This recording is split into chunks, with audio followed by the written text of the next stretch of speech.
Afternoon dears, बात करते हैं आज गोल्ड के पोजीशन की। पहले हम अपनी कल की एनालाइज देख लेते हैं। कल हमने जब गोल्ड को एनालाइज किया तो 3360 के आसपास मूव कर रहा था और यहाँ पर मैंने दो पोजीशन बताई थी आपको। अगर तो बाय देखना है तो वेट करना, ये वाला एरिया ब्रेक क्लोज हो, ये दोबारा जो है वो 57-58 को टेस्ट करेगा और यहाँ से होगा बुलिश। और अगर बेरिश देखना है तो फिर इस एरिया को 52-51 का जो है ये छोटा सा एक जोन था, इसका अगर ब्रेक क्लोज लग जाता है तो फिर ये दोबारा टेस्ट कर सकता है तकरीबन 60 के एरिया को, और वहां से जो है वो इसके पास पहला टारगेट 17 का होगा। सिर्फ दो ही पोजीशन थी, बाय किस तरह देखना था और सेल किस तरह देखना था। अब यहाँ पर आप देखें, इस एरिया को 65 से ऊपर नहीं निकला, यहाँ पर ट्राई की इसने 3 बार। ये पहली बार आया, फिर दूसरी बार, ये तीसरी बार, लेकिन ये कि सिर्फ शेडो ब्रेक ही कर सका। और फिर यहाँ की पोजीशन आप देखें, यहाँ से सीधा आके इस एरिया को पूरा ब्रेक कर दिया जोन, और फिर इसने ये 61 का एरिया टेस्ट किया, यहाँ से फिर ये सपोर्ट ब्रेक क्लोज की, दोबारा इसी एरिया को टेस्ट किया और 33-17 के पास। अब यहाँ हमारा 17 का लेवल था और ये 19 तक आया, तकरीबन 20 ऊपर से जो है वो ऊपर की तरफ निकला। तो देख लें, आपको सिर्फ लेवल जो एरिया बताए जाते हैं वहां तक मार्केट का वेट करें, वहां पर जो भी पोजीशन मिलती है फिर वही जो है वो कंफर्म होगी कि ये किस तरफ जाएगा। और आप देख सकते हैं, हालांकि कल न्यूज़ भी थी, और जैसा कि मैं कई बार बता चुका हूं कि हम फंडामेंटल फॉलो ही नहीं करते, हम अपने लेवल्स की जो पोजीशन होती है उसी के हिसाब से ही काम करते हैं।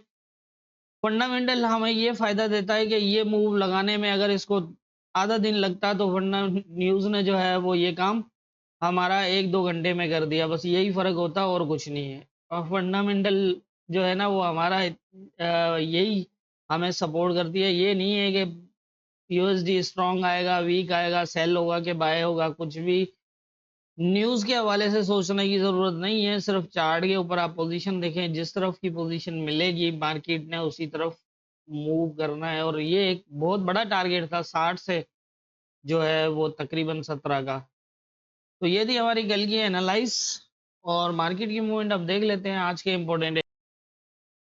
इम्पोर्टेंट एरियाज की। इस टाइम बात करें तो फिलहाल मार्केट किसी प्रॉपर लेवल पर नहीं है, कोई सपोर्ट इसके पास नहीं है, क्योंकि यहाँ 17 की थी सपोर्ट, लेकिन ये 19 से अब गया है। और यहाँ पर इससे जो पहली सपोर्ट बनती है यहाँ पर, उसको इसने अप और डाउन ब्रेक किया है, पहले अप और फिर डाउन इस तरह से मूव किए। उसके बाद ये सेकंड एक माइनर लेवल बनता है, ये भी एज ए सपोर्ट है, इसको भी ऊपर नीचे ब्रेक किया है। मतलब ये यहाँ पर रास्ता क्लियर करके ही ऊपर की तरफ गया है। अब देखते हैं कि यहाँ पर क्या होता है। अब दो पोजीशन है हमारे पास यहाँ पर।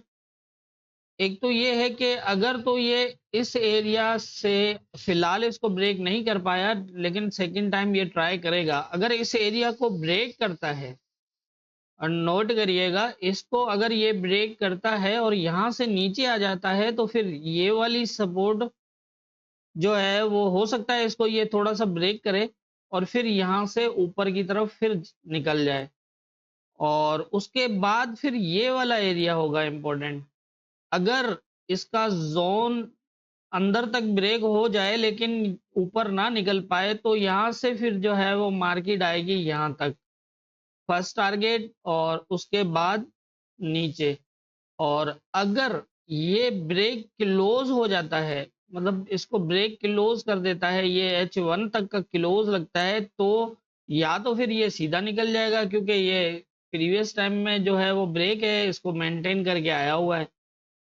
हाँ, यहाँ पर भी जो है वो M15 का एक क्लोज लगा के आया है, नीचे का जोन बॉटम से भी ब्रेक करके आया है। तो ऐसी पोजीशन में फिर ये सीधा यहाँ जाके अगर इस तरह ही निकलता है यहाँ से सीधा, तो फिर यहाँ से सेल होगा यहाँ तक।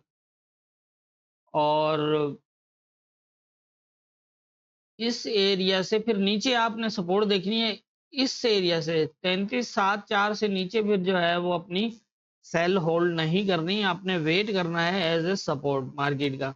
ये एरियाज हैं ऑलरेडी ब्रेक, लेकिन फिर भी देख लेना इनके ऊपर कहीं से स्टे करता है, क्योंकि ये फिलहाल मैं नहीं बता सकता, मार्केट किसी भी एरिया को एज ए सपोर्ट ले सकती है। ऊपर रेजिस्टेंस को ब्रेक करता करता नीचे आ रहा है तो ये किसी भी एरिया से सपोर्ट ले सकता है। जैसे ये कल भी इसने इसे ये रेजिस्टेंस था, इसको नीचे ब्रेक किया, ऊपर ब्रेक किया और फिर नीचे आया, तो यहाँ से ये दोबारा चला गया और ना कोई सपोर्ट थी, यहाँ पर सपोर्ट से भी ऊपर 20 पिप से निकल गया। तो इस तरह से जो है वो, अगर मार्केट वीक होती है तो रेजिस्टेंस को नीचे ब्रेक करने के बाद ऊपर दोबारा ब्रेक नहीं करती है और नीचे निकल जाती है, तो वो एक यूं हमें अंदाजा लगता है कि मार्केट बहुत वीक है, वो अभी भी मजीद और नीचे जा सकती है। लेकिन अगर मार्केट इस तरह करे कि रेजिस्टेंस को नीचे ब्रेक करे और फिर ऊपर ब्रेक करे और फिर नीचे आ जाए, तो ऐसी कंडीशन में फिर ये होता है जो ये कल इसने किया। तो ऐसी पोजीशन, ये चीज आप देख लीजिएगा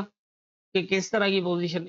अभी ये रेजिस्टेंस का मैं ऐसे बता रहा हूँ आपको, इसलिए ये ऊपर जा रहा है, लेकिन ये देखें सपोर्ट पे भी वैसा ही करता जा रहा है, इसलिए वहां से भी ये इस तरह की पोजीशन बनेगी।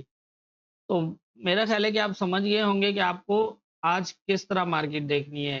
पहला तो ये है, अगर तो ये इसको ब्रेक ना कर पाया तो यहाँ से नीचे आ जाएगा ये, ठीक है, एक चीज। दूसरी चीज, अगर तो ये इस एरिया को ब्रेक करता है, इस जोन को ब्रेक करता है, इसके अंदर M15 तक का क्लोज लगाता है, लेकिन ये फिर नीचे आ जाता है, तो फिर ये एरिया हो सकता है या फिर ये एरिया, इन दोनों में से कोई एक एरिया होगा जिससे ये एज ए सपोर्ट निकलेगा।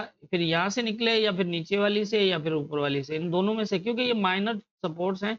लेकिन अगर इसको ब्रेक करके आया, क्लोज करके आया, तो फिर इस तरह की पोजीशन होगी। और यहाँ से फिर ये इंपॉर्टेंट है, अगर ये टॉप तक भी चला जाता है, जैसे ये प्रीवियस जहां तक गया है, तो भी यहाँ से फिर जो है वो इसका टारगेट ये होगा।